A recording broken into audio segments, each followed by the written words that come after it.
Hello everyone, welcome to my YouTube channel. Today we are going to discuss development disturbances in structure of teeth. How the teeth are formed, disturbances during the formation of teeth, we are going to discuss them. We are going to discuss them in short, just the basic points to remember in exams. Okay, now let's start with the first one without wasting our time. Amelogenesis imperfecta, disturbance in the formation of enamel. This is what? This is three types of amelogenesis imperfecta: hypoplastic, hypocalcified, and hypomaturation. This hypoplastic is 70%. 70% cases are hypoplastic. Hypocalcified are 7%. I've written them like in a reverse order. Hypocalcified is 7%. Hypomaturation is 30%. Right? So this is three types of amelogenesis imperfecta. It is present because of amelogenin gene. Clinical thin layer of enamel is present on the teeth. Shape not normal. You can very well diagnose it by radiographic features. The shape won't be normal. Enamel cusp and edges would be attenuated kind of, or a very thin layer is present on them. So it goes to amelogenesis imperfecta. Now in histology, obviously the ameloblasts are getting disturbed. So this is ameloblasts are absent, or there may be less mineralization of the tissues. All these things we can understand it by the term. So the important point here is amelogenin gene. Now the treatment is cosmetic, like the crowns or composite restorations, whatever according to the patient. In short, amelogenesis imperfecta is this much. Coming to second one, dentinogenesis imperfecta. What is it? This is again disturbance in the formation of dentine. Now it is autosomal dominant. Okay. It is tulip shaped crown. What do you mean by tulip shaped crown? Like if this is the crown, it is tulip shaped, it is constricted at the cervical area. So it is tulip shaped crown. It is because of DSPP gene. Now, which is present on chromosome number 4, which means dentine silophosphoprotein. Now this is present on dentine silophosphoprotein. Here we had amelogenin. This is present on chromosome number 4. Now coming to this, dentinogenesis imperfecta is classified into 2. Earlier Shield classified into 3, which had this one. Sorry for the disturbance. Osteoblastic imperfecta. Osteogenesis imperfecta. But nowadays it has been researched that osteogenesis imperfecta is not associated with dentinogenesis imperfecta. So this is a new classification in which both of them are not having osteogenesis imperfecta.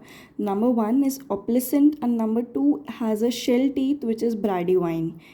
You can remember these terms as type 1 dentinogenesis imperfecta is opalescent in nature and type 2 bradywine has shell teeth.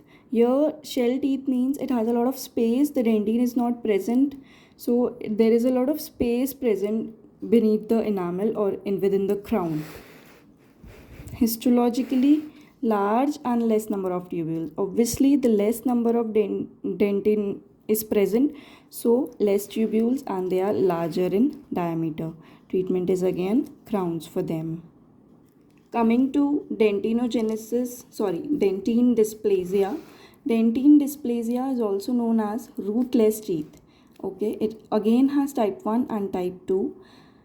The important point to remember here, we usually get confused in this, that type 1 is radicular and type 2 is coronal. We cannot do like this that type 1 is coronal. Do remember type 1 is radicular and type 2 is coronal. Now, radiologically, type 2, that is the coronal part, appears as a thistle tube appearance. Yeah, so type 2 has thistle tube appearance. That means the dentine formation is very less, so we have a lot of space present within the crown. So root, we do not have that much space, but the coronal part has a lot of space present, so it is known as thistle tube appearance. Point to be noted, distal tube appearance is noted in type 2 type of dentine dysplasia. Now histologically, when we view under it under the microscope, we find it has lava flowing around boulders in type 1. What does it mean? Cascades of dentine is formed in the root, which is repetitive attempts of the dentine to get formed in the root portion results in a appearance called lava flowing around boulders. As the root space is less than the crown, so in histologically crown appears a little normal without the dentine formation, but in root we can see a lot of dentine formation, or the attempt has been made by the body to form dentine. So this is important here, distal tube appearance and lava flowing around boulders. Now it is also again autosomal or dominant. Treatment is exfoliation only if periapically involved. Here we have rootless teeth. Like if you see in the radiograph, we have this, so a small root is present here. This is the diagnostic feature of dentine dysplasia radiologically, and so as if the root is less, so they are mobile. Mostly, in most of the cases, they are mobile. Coming to regional odontodysplasia. Regional odontodysplasia is known as ghost teeth. Why it is known as ghost teeth? It is mostly common in maxillary anteriors, first of all. Here, the root or any portion is not in a regular portion. Yeah, like it is transparent, somewhere here, it's radio opaque. A complete ghost-like structure, complete transparent structure can be seen in regional odontodysplasia. Now clinically it has delay eruption and irregular. It can be seen clinically that it is irregular. In dentine dysplasia and amelogenesis imperfecta or in dentinogenesis imperfecta, we did not have irregular teeth. Dentine was not formed or the enamel was not formed. Here the complete structure is not formed. Radiographically, it has a ghost appearance, as I already told. Treatment is again prosthodontic procedures. So this was in short about all these 4 disturbances.